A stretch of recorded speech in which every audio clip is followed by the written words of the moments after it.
महासभेत खरं तर 3 महत्त्वाचे प्रश्न आज मांडण्यात आले.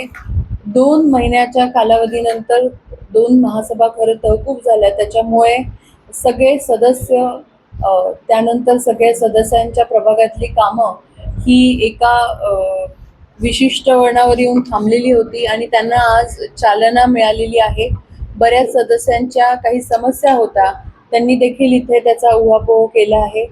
सर्वप्रथम जी मांडणी करण्यात आली ती म्हणजे आपले जे आज काही सदस्यांचे मागच्या गेल्या काही काळात वर्तवणूक झालेली आहे त्या संदर्भातलं रुलिंग आपण दिलेलं आहे की ह्यापुढे जर सदस्यांची वर्तवणूक आणि भाषा ही व्यवस्थित नसेल, ती सभागृहाच्या गरिमाला धरून नसेल, कुठल्याही सभेमध्ये जर सदस्यांनी अर्वाच्य भाषेचा वापर केला तर निश्चितपणे पुढच्या 6 महिन्यांसाठी महासभेतनं त्यांना निलंबित केलं जाईल आणि हा निर्णय सगळ्या सभांना लागू आहे.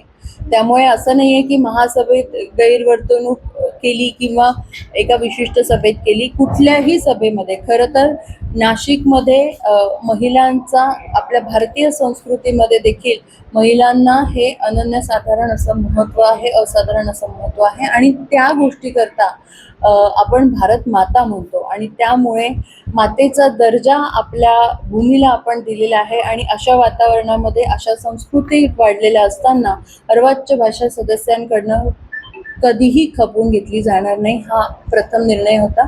दुसरा जो निर्णय घेण्यात आला तो स्मार्ट सिटी रिलेटेड होता की स्मार्ट सिटी ही जी व्यवस्था आहे आता संपुष्टात येत आहे. ती जरी असली त्यांचे सगळे अधिकार हे आयुक्तांना देण्यात आलेले आहे.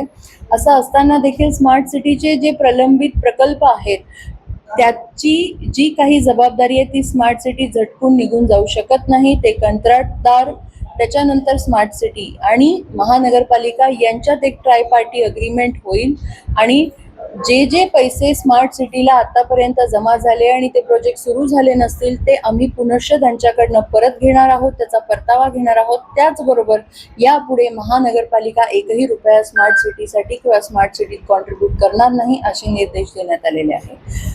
त्यानंतर तिसरा महत्त्वाचा निर्णय होता तो म्हणजे की वेळोवेळी रस्ते खणणं असेल, युटिलिटीज टाकणं असेल, मग ते MSEB असेल, ट्रायपार्टी कुठली तिसरी असेल, एअरटेल असेल किंवा जे काही कामं स्मार्ट सिटीचे असतील, प्रत्येक गोष्टीत हे जे काही ज्या पद्धतीने रस्ते खणले जात आहेत, सेफ्टी नॉर्म्स पाळले जात नाही, तर यापुढे मी वारंवार कॉन्ट्रॅक्टर्सला पण सांगितलं, त्याची बैठक देखील घेण्यात आली. जे काही अपघात ह्या दरम्यान झालेले आहेत गेल्या 2 महिन्यात त्याची सखोल चौकशी करण्यात येईल. पोलिसांकडे काही कॉन्ट्रॅक्टर्स विरोधात FIR दाखल झालेली आहे. ती गंभीर स्वरूपाची आहे की काय पद्धतीची आहे त्याचा सखोल विचार घेऊन, पोलिसांचा अभिप्राय घेऊन त्या कंत्राटदारावरती कारवाई होईल.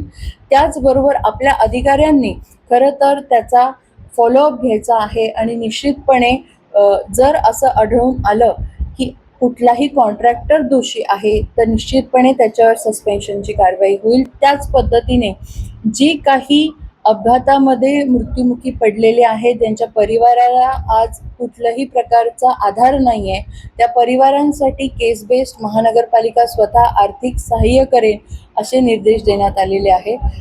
पोलिसांसाठी एक होमगार्ड मागितले होते आणि त्याचबरोबर आपण ट्रॅफिक व्हॉलेंटियर्स 300 नेमले आहे महानगरपालिकेतर्फे.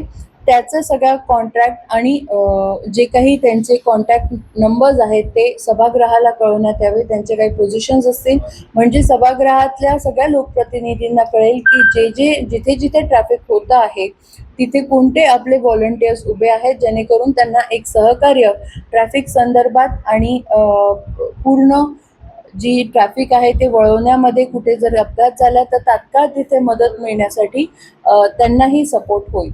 अशा पद्धतीचे निर्णय खरं तर घेण्यात आले. त्याचबरोबर आज महत्त्वाचा मुद्दा म्हणजे पेस्ट कंट्रोलचा कॉन्ट्रॅक्टविषयी सगळ्या सभागृहामध्ये चर्चा झाली आणि त्यात सगळ्या सभागृहाने हे सांगितलं की कुठेतरी संशयास्पद अशी कार्यवाही ह्या पेस्ट कंट्रोलच्या ठेक्यात झालेली आहे, ज्यामध्ये 6 वर्षापासून हे 3च ठेकेदार सातत्याने क्लबिंग करून 2-2 विभागाचे ठेके घेतलेले आहेत आणि एक विभाग मात्र महानगरपालिका चालवते आहे. तर ह्या अशा पद्धतीचा जो काही ठेका देण्यात आला आहे त्याची सखोल चौकशी करून ती सभागृहापुढे मांडावी.